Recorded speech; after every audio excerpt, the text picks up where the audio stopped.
Olha só, nós iremos dar continuidade àquela anotação das justificativas imperialistas imperialistas, né, e expansionistas nos Estados Unidos, que foram um ponto aí de partida para o imperialismo americano, tá? O imperialismo estadunidense. Então, ó, deixa eu apresentar o slide onde nós paramos, e vocês, inclusive, vão ter que acabar de anotar. Esse aqui, né? Lembrando que ele tem vontade própria. Deixa eu ver se eu consigo, peraí. Oi. É guerra de secessão. Isso. Peraí rapidinho, criança. O senhor já vai. Aquele dia eu consegui. Você me ensinou? Olha. Mas escuta, eu abro, não é? Abre, vai. Botar nova guia. Não, eu botei nova guia, lembra? Mas não, é para pegar essa imagem. É para essa imagem. Aí. Não, página nova guia. Sai. Que isso tá aí?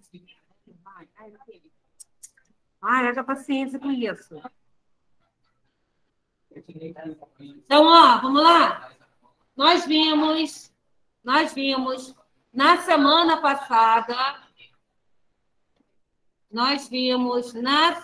passada, essas três justificativas para a expansão territorial americana, tá? Então, tivemos explicações justificativas religiosa, política e a lei de terras. A justificativa religiosa, ela se defende, ela apresenta o destino manifesto, né? Que é a ideia dos norte-americanos que eles são destinados por Deus a ocuparem terras situadas entre o Atlântico e o Pacífico. Essa é a justificativa religiosa, de que Deus concedeu esse poder aos estadunidenses para conquistar novos territórios e levar para lá o progresso. Inclusive, a imagem do Destino Manifesto apresenta exatamente isso, essa ideia, né? Aquela imagem de um anjo carregando os fios, né? Que conduzem aí a tecnologia, que conduzem a luz. Justificativa política. Os estadunidenses diziam que a América deveria pertencer aos americanos. E que americanos eram esses? Eles, né? Os Estados Unidos, os estadunidenses. Inclusive, no outro slide, essa frase apresentada, esses americanos são nas cores da bandeira dos Estados Unidos, para deixar claro que essa doutrina Mouro era defesa da América para os americanos e estadunidenses. Lei de terras. A lei de terras funcionava como um incentivo para ocupar território e, dessa forma, fazer aquele território crescer, né, economicamente, plantar, desenvolver aquela região. Então, a lei de terras foi criada para incentivar essas pessoas a irem para lá cultivar algo. Então, quem não terminou, termina, para a gente poder ir para o nosso slide de imperialismo estadunidense. Esse aqui, sim. Nós já tínhamos até iniciado as anotações, mas quem não iniciou, começa agora. Gente, essa questão vai estar na prova, tá? Esse assunto vai estar na prova também.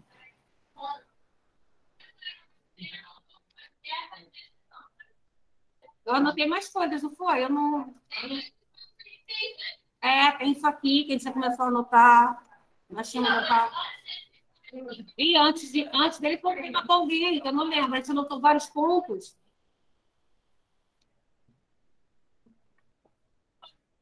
Foi?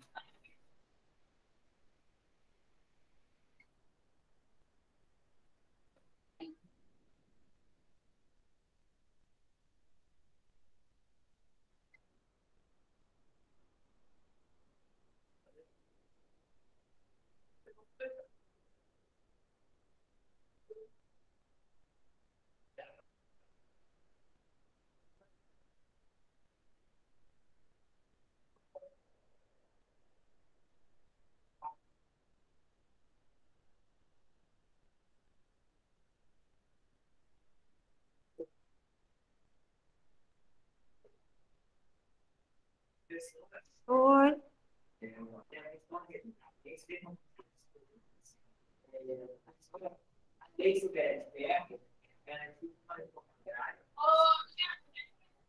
Assim, a ideia não era bem reforma agrária, mas era um chamariz para as pessoas ocuparem aquele território e levar para ali o cultivo, né? O crescimento econômico, a produção, entendeu? Era chamar as pessoas para ocupar esses territórios, que até então pertenciam a índios, né? E a ideia dos estadunidenses era anexar as outras regiões já dos Estados Unidos. Então, eles pensavam de quê? De pessoas que fossem para lá para fazer aquele território dar certo, crescer economicamente. Tá? É como se fosse aquilo que aconteceu no Brasil, quando o governo português realizou aqui as capitanias hereditárias. Era um incentivo para a ocupação das terras, né? A lei de terras foi isso, foi esse incentivo. É porque a gente vê muito como reforma agrária, né? Mas essas terras não pertenciam ao governo, né? Reforma agrária é o seguinte: são terras que pertencem ao governo ou são propriedades privadas que ficam abandonadas, né? Que não tem uso, né? E não é esse caso. Essas terras tinham uso, eram terras indígenas.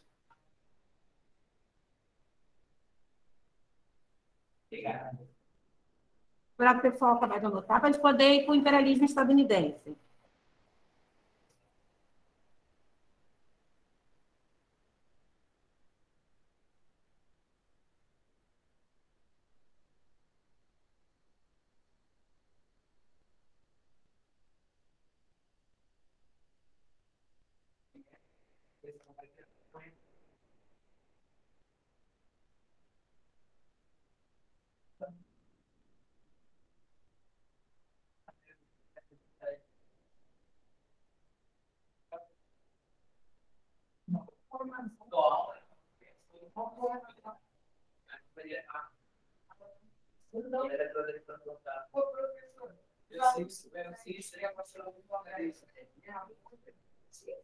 Entendi.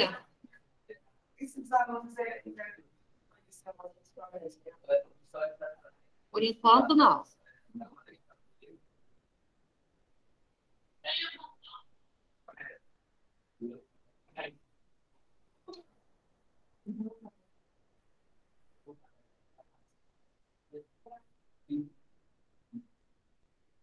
Bora, crianças.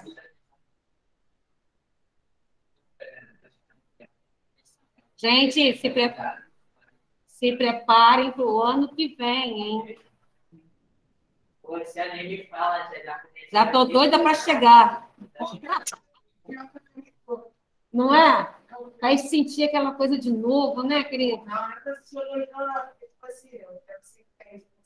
Verdade. Aí tá? E é bom vocês já estarem pensando dessa forma. Porque a gente não pode deixar cair naquela rotina, né? Porque a gente vai tudo animado. Aí vai passando o tempo, você... mesma coisa. A gente não pode deixar isso acontecer. Porque a gente fica cheio de planos, Aí chega no ano, você, né, esmorece, né?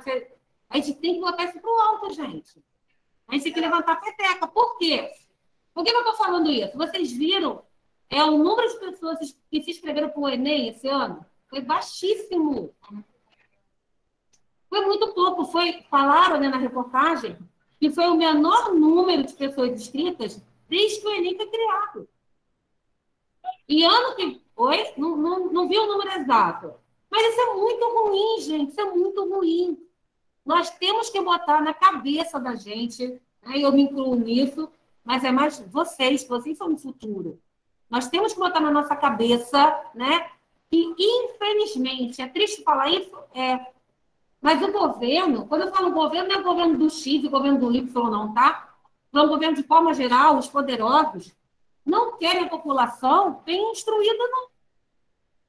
Participativa da política, sabe? Sabendo debater, sabendo se expressar. As pessoas poderosas, ricas e poderosas, não querem isso. Infelizmente, isso é um fato da nossa história. Né? Para pensar. O povo sempre ficou à margem de tudo. A gente precisa... A gente tem que mudar isso, gente. E ó, a responsabilidade eu vejo que está muito maior agora. Né? Por quê? Nós temos aí todos os instrumentos necessários para sermos melhores. É tecnologia aí a balde, informação, né? Na ponta do dedo, você tem qualquer informação que você quiser. Nós precisamos mudar isso. Ano que vem, a gente precisa vir com tudo. Mesmo porque vão estar todas as escolas se preparando e muito para disputar Pedro II, para disputar FATEC, para disputar SESI. A gente precisa se incluir nisso. A gente precisa. A gente precisa estar no meio ali. Como dizia minha mãe, se você não pode estar na frente, você fica do lado, meu filho, não fica atrás, não. A gente precisa se ingressar. Eu falei para você, né? Conversar com ele. Filho, olha, e eu aqui, olha, aqui no Rio da Fala. A professora foi fazer para mim, que ela poderia ficar. Isso aí. Isso aí. A gente tem, ó, que botar meta. Professor, mas quando é que ele isso, é que tu tem pensamento. É que faz, você tá e vou fazer. Mas é meio dar uma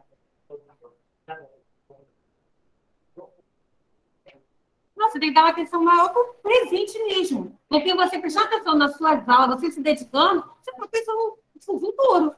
Né? Você... Isso aí. Isso aí. Você tem que se dedicar. Mas isso é que eu falo. Independente de onde você estude, você tem que se dedicar. Né? Você tem que correr atrás. Não existe escola ruim. O que existe é uma falta de interesse nosso. É porque quem faz a escola? Somos nós. Quem faz a igreja? São os fiéis. Né? É assim, tudo isso aqui, ó, é uma estrutura. Se eu tenho uma turma bacana que corre atrás, que participa, que pergunta, né? Isso alavanca o estudo. Isso faz o professor também correr atrás. Isso é muito bom. A gente tem que pressionar, a gente tem que sangrar os olhos ano que vem, né? Para a gente poder sair também junto com os outros. E até para nós mesmo, para o futuro, igual você falou, né? Um futuro mesmo. A gente precisa ter conhecimento. E ano que vem vai ser um ano. Que vai ser um ano que todo mundo vai estar correndo atrás. Quem quer vai estar correndo atrás. E a gente precisa também se ingressar nisso, correr atrás. Temos que, para o ano que vem, fazer um nono ano diferente. Esse nono ano é bem bacana também. E a gente precisa fazer cada ano melhor, né? A gente não tem que pensar que, porque ela está falando que o nono é ruim, não, eles são ótimos. É porque a gente vai sempre querer estar melhor, né? Se superar. Essa é a ideia. Nós temos que nos superar. Foi aqui, todo mundo terminou? Não, Laura está terminando. A gente tem que superar, a gente tem que correr atrás. Esse assunto, como eu falei para vocês, é um assunto que nós vamos falar um pouquinho dele ainda no que vem, porque o imperialismo foi um dos fatores que antecederam a Primeira Guerra Mundial e um dos fatores que auxiliaram para que a Primeira Guerra Mundial acontecesse, né? Em que ele contribuiu? Já deu para perceber que essa disputa de domínio de território não ia prestar, né? Grandes potências, grandes países, disputando poder. Começa a disputar poder naquela época, através de domínio. Uma querendo dominar mais que a outra. Isso ia ter um efeito colateral. Só que muitos acreditavam que a Primeira Guerra Mundial ela não iria acontecer. Por que eles acreditavam que ela não iria acontecer? Porque não foi só um momento de disputa de território. Foi um momento também de grandes avanços tecnológicos. Então, o mundo estava compenetrado, estava enraizado, possuído por inovações. Cinema, imagina. Hoje a gente não é nada, mas imagina naquela época. Você vê projetado numa imagem, num telão enorme, né? Telefone, tudo surgindo. Os hábitos das pessoas sendo mudados na sociedade. Mulheres que não frequentavam café sozinhas passaram a frequentar. Vê aquela dança do cancã. Então, assim, a dança do cancã, já viram? Então, assim, muitas novidades, né? Muitos comportamentos sendo mudados. E aonde estavam as grandes potências nisso? Não estavam somente disputando território. Elas estavam também se aliando para essas transformações serem apresentadas para o mundo. Estavam ocorrendo congressos, né, de apresentações desses avanços tecnológicos. Estava acontecendo trocas de informações com relação a essa tecnologia. Estavam ocorrendo alianças entre as grandes potências para o surgimento e apresentação de novas coisas, de novos aparatos tecnológicos. Então, foi um período onde as grandes potências estavam em harmonia, tá? Agora, era uma harmonia, né? Sendo também, onde essas divisões também estavam se preparando para o enfrentamento, se caso ocorresse. Então, tanto é que, nesse momento, o que estava ocorrendo? Um termo muito utilizado, a paz armada. As potências, né? Os países estavam em paz, estavam em aliança, estavam aí, né, uniformes, de certa maneira, com as coisas que estavam acontecendo, mas estavam se armando, estavam se preparando para um possível enfrentamento por conta dessa ambição de dominação, ambição de território. Então, o imperialismo ele foi um fator importantíssimo, tá? E muito influente na questão da eclosão, do surgimento da Primeira Guerra Mundial, da elaboração, né, da organização da Primeira Guerra. Então, assim, é um assunto que nós iremos falar um pouquinho de novo ano que vem, junto com outras informações, né? Como, por exemplo, a Bela Época, que foi o que eu acabei de falar, essas apresentações de novos aparatos, né, tecnológicos, junto a esse momento também de dominação, tá? Então, ó, deixa eu sair aqui. Já vou pular o próximo slide. Anotem aí, por favor. Aí, esse foi, ó, não precisou nem... Ah lá. Anotem aí, por favor, o nosso título de hoje. Slide maravilhosa a figura, né? Essa figura é maravilhosa. O homem foi evoluindo a tal ponto que a evolução chegou ao extremo.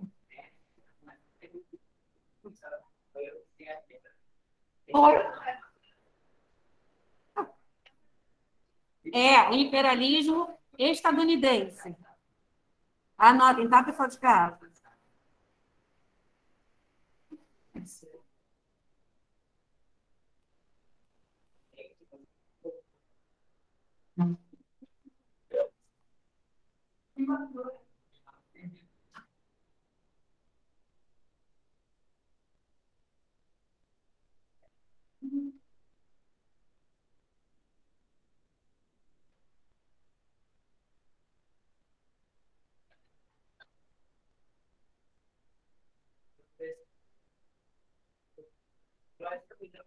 Assim, quando se desenvolvendo, aí eu que referenciar você não está a professora, como aqui, nosso ver, a grupo, ela conseguir estabelecer uma força. Não, fala de novo, perdão. Eu viajei. Repete aí que eu estava viajando. Então, como a gente aqui no Brasil estava com Deus que o Rio de Janeiro, a capital, fosse bombardeado, eles não desenvolveram, o governo não estava qualificado. Aí, o imperialismo da potência, ele tocava na América. Mas que o governo conseguiu colocar o Brasil como uma potência, tipo uma potência de potência. Então, qual foi a tática? Nós vamos ver isso nesse slide. Qual foi a tática do imperialismo estadunidense? Não foi dominar o território, conforme as outras potências, dominar no sentido de ocupar, entendeu? Foi um domínio estratégico, foi um domínio de influência. Isso aí. influenciar todos os... Isso. Essa foi a ideia dos Estados Unidos. Influenciar os outros países, né, do continente americano. Essa influência política, influência cultural, Cuba é um exemplo, influência cultural, influência comportamental. Ué, como assim, professora? Enviando para cá os seus produtos, influenciando, a partir dos anos 50, principalmente, um modo de vida americano como um modelo a ser seguido. Os Estados Unidos sempre, né, elaborou esse modelo de influência. Uma influência política, cultural e social. Então, esse imperialismo não foi um imperialismo de domínio de terra. Né? Isso aqui é meu, você vai trabalhar para mim. Não. Foi um domínio ainda muito maior, mais estratégico. Tá? Ele fez o domínio pensando no que vai falar que você falou, no futuro. Tanto é que foi muito bem articulado. Ele influenciava. E ele queria fazer essa influência por quê? Porque ele queria montar uma força contra a Europa. Os Estados Unidos sempre teve essa tática, né? Se tornar a grande potência. E conseguiu, né? Ficou aí estabelecido, e claro, ao final da Guerra Fria, que os Estados Unidos era a grande potência mundial, onde o capitalismo, né, tomou conta, inclusive de países que eram socialistas. Então, ele se prevaleceu. Tá? Então, a tática dos Estados Unidos, já que no seu imperialismo, era essa. A influência direta ou indireta dentro dos estados, dos países que faziam parte e compõem o continente americano. Tá? Aí vocês vão ver exatamente isso, esse ponto. Esse slide, ele vai trazer informações que nós já vimos, né, sobre a expansão territorial e as novas táticas para o imperialismo. Por isso que eu falei que aquelas justificativas eram uma base, né, é um ponto inicial aí do imperialismo estadunidense. Então, ó, vamos lá. Por enquanto, não anota nada, tá? O título é, né, criança? Então, ó, o imperialismo não foi só na África e na Ásia. África e Ásia, dominação direta e indireta. Exploração econômica via anexação territorial. Então, isso aqui já deixa claro. O imperialismo na África e na Ásia se deu através da exploração econômica via anexação territorial. O que quer dizer isso? Fala direito, professora. O domínio na África e na Ásia, o imperialismo na África e na Ásia, se deu através do domínio do território. Os ingleses foram lá na Índia e dominaram aquela região. Anexaram as indústrias lá. Né? Exploraram a matéria-prima, utilizaram a mão de obra, comandaram aquela região. Influenciaram e também comandaram o governo, mas dominaram a terra em si. Se tornaram donos, dominadores. Tá? Então, ó. É porque a gente está voltando para vocês poderem ler o que eu falei aqui, nós estamos voltando. Então, aí, por que nós estamos voltando? Vocês perceberam uma coisa. O imperialismo na África e na Ásia foi um domínio territorial. O imperialismo estadunidense foi um domínio, só que de influência. Tá? Um domínio político. Ou melhor, domínio não é bem a palavra, uma influência, exatamente. A influência é a palavra.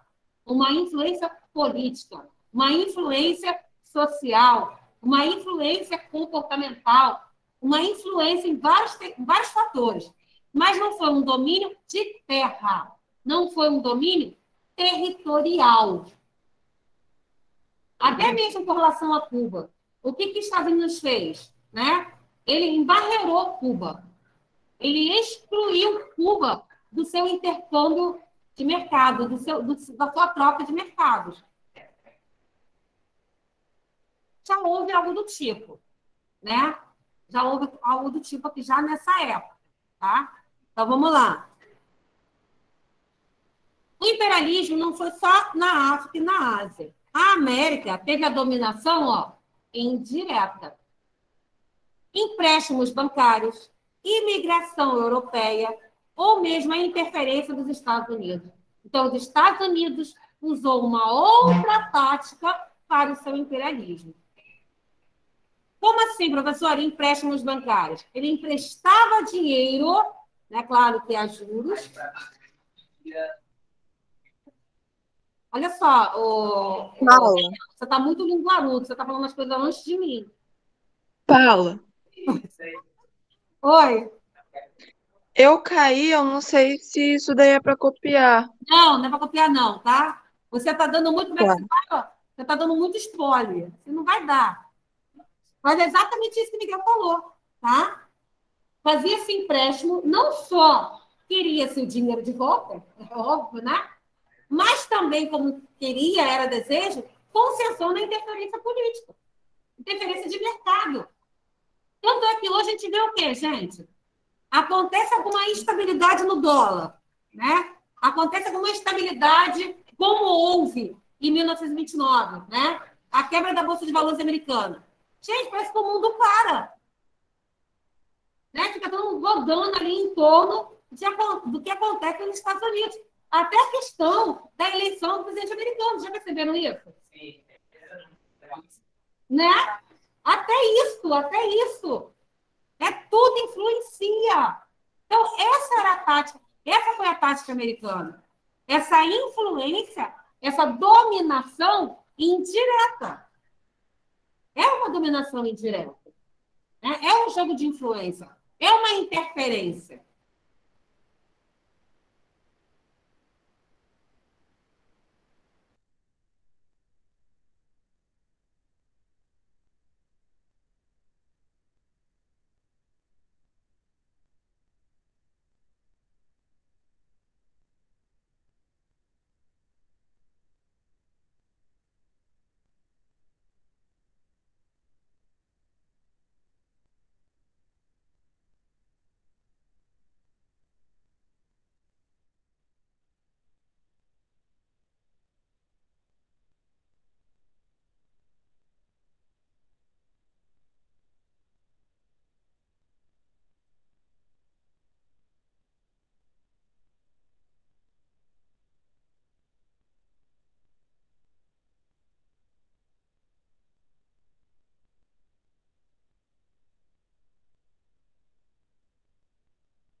Crianças, desculpem aqui, tá?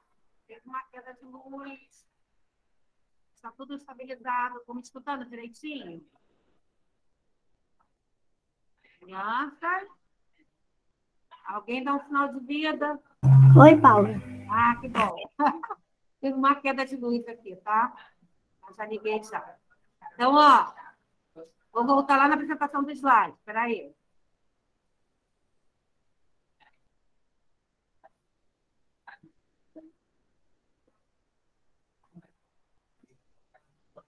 Bem, o imperialismo norte-americano, final do século XIX, força econômica, área de influência, toda a América Latina. Toda a América Latina influenciou, aliás, foi influenciada pelos Estados Unidos. Pode? Gente, como é que vai fazer para dar aula para a turma? Gente do céu!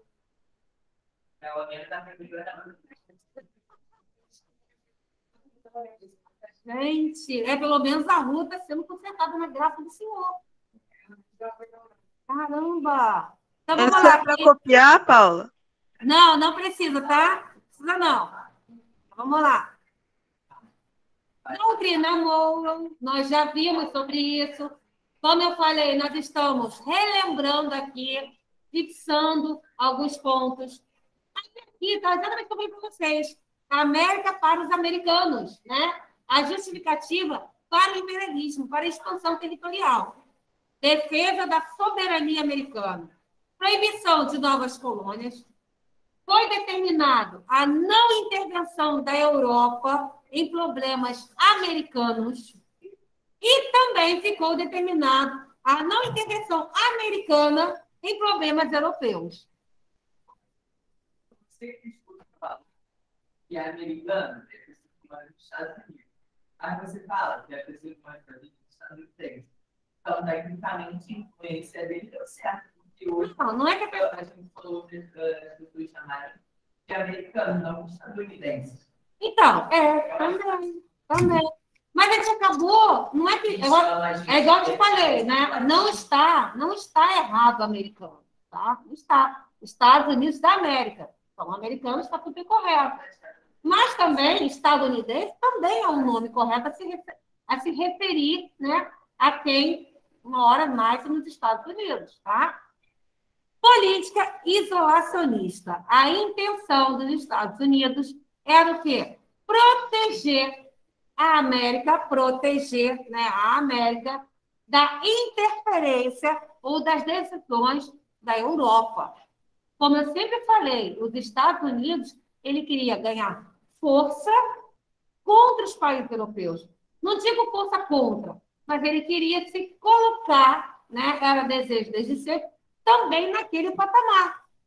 E, segundo seu discurso, não era só os Estados Unidos, mas elevar todo o continente americano, né? Para deixarmos de sermos vistos como primitivos, como incivilizados, né? Como descobertos, colônia, não ficar taxado nesse patamar o tempo todo. A intenção era elevar o continente americano a outro patamar. Tá? E conseguiu?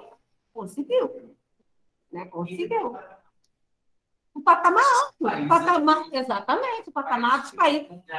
Isso aí. Só que a gente esqueceu de um detalhe, né? Ficou os Estados Unidos como o país do primeiro mundo, né?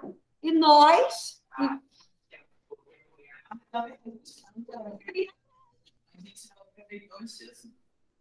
Isso aí, Miguel. A gente acabou não aproveitando, né, a oportunidade também de se alavancar, de organizar. Assim, é chato falar isso, mas parece que faltou garra no povo brasileiro, né? E nós temos um território enorme, imenso. Parece que nós nos acomodamos, né, no ritmo que nós estávamos levando com relação à colônia e fomos, né? E como ele só faltou mais. Não é que a gente continua naquele mesmo jeito, não. O Brasil está super também, né? Já foi à frente. Nós temos uma corrida boa. Só que a gente sente que podíamos mais, né? Nós temos capacidade de mais. Mas nós vamos chegar lá. Vamos chegar.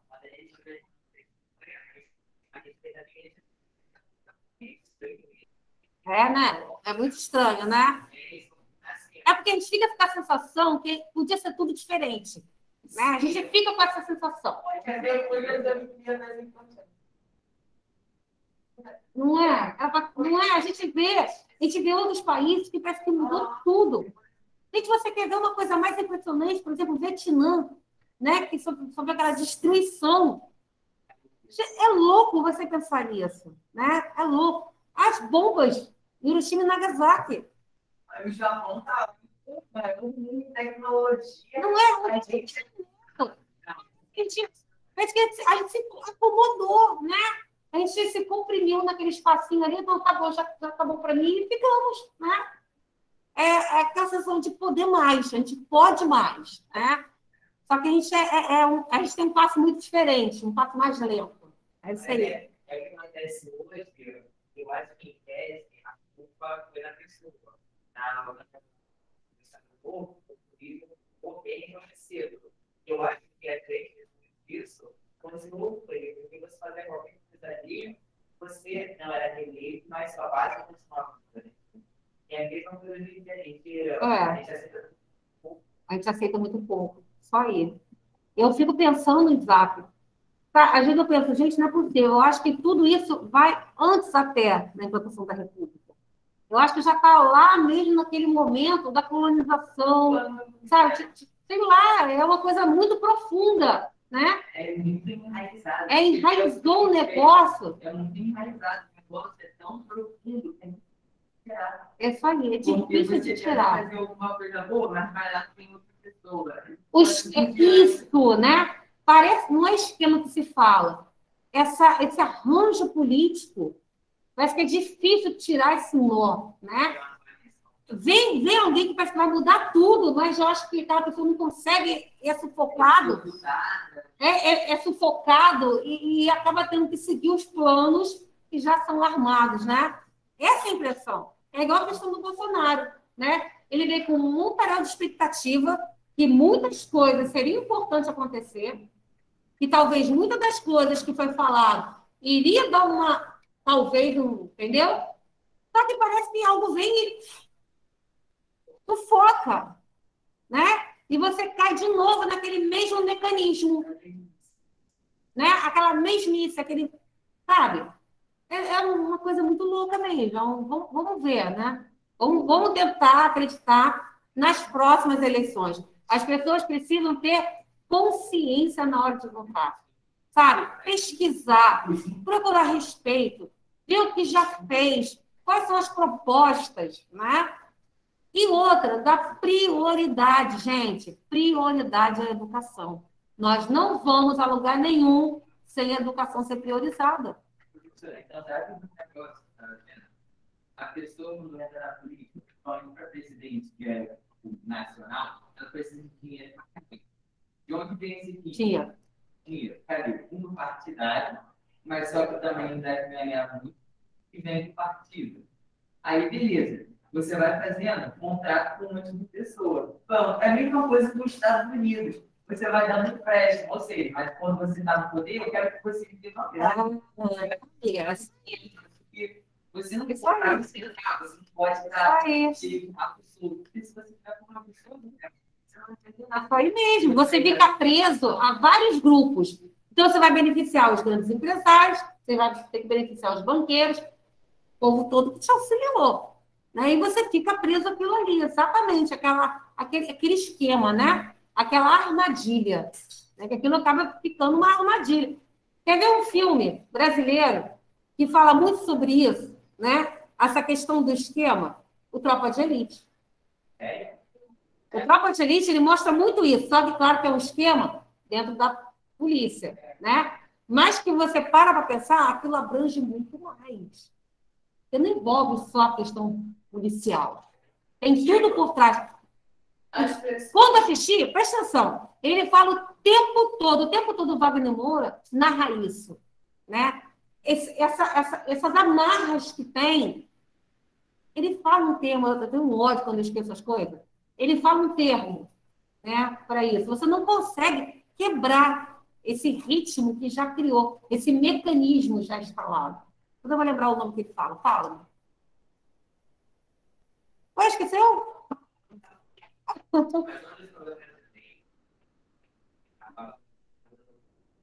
É para estabelecer esse negócio, por exemplo. e no estado de 2011, a gente teve uma coisa voltada somente aos redes sociais. Aí depois, 2011, 2016, eu já teve negócio focado tanto em social como em externo, mas não deu certo.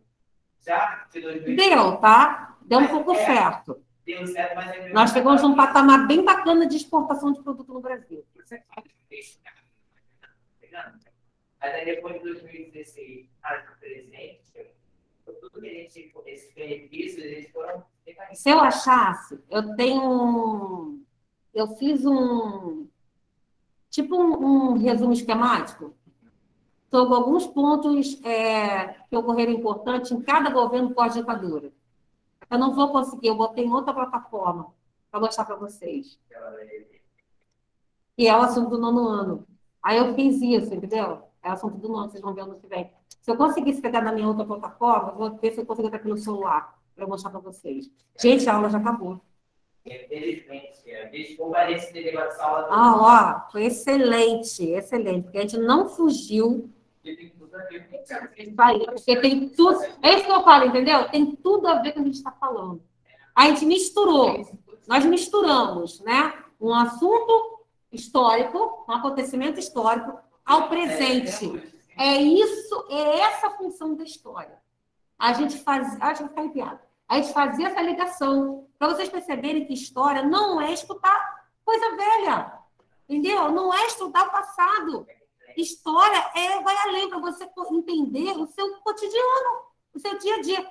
Como é importante estudar história, gente. A gente poder fazer isso aqui, ó, discutir. Tem mais adiantar um grupo de pessoas, até mais adulto, que vocês poderem discutir isso. Nós precisamos ter esse hábito. E discutir não é coisa ruim, não. Discutir é isso que nós estamos fazendo. Isso é discutir. As pessoas acham que discutir é brigar, né? Não é. É você ter embasamento para falar as coisas. Como é que você tem embasamento? Estudando história, sociologia, filosofia. Coisas, inclusive, que foi derrubado na ditadura militar, tá? Foram extremamente proibidas. Por quê? Qual é a intenção do governo, gente? Quando eu falo governo, não é governo Bolsonaro, não, tá? Pelo amor de Deus. Eu falo os poderosos, tá? Qual é a função de quem tem poder, de quem tem dinheiro? É deixar a gente, nós, o povo, à margem da situação. Essa é a função. Amores, até daqui a pouco. Oi? O iluminismo, quando eles não queriam que soubesse de nada, aí estudou,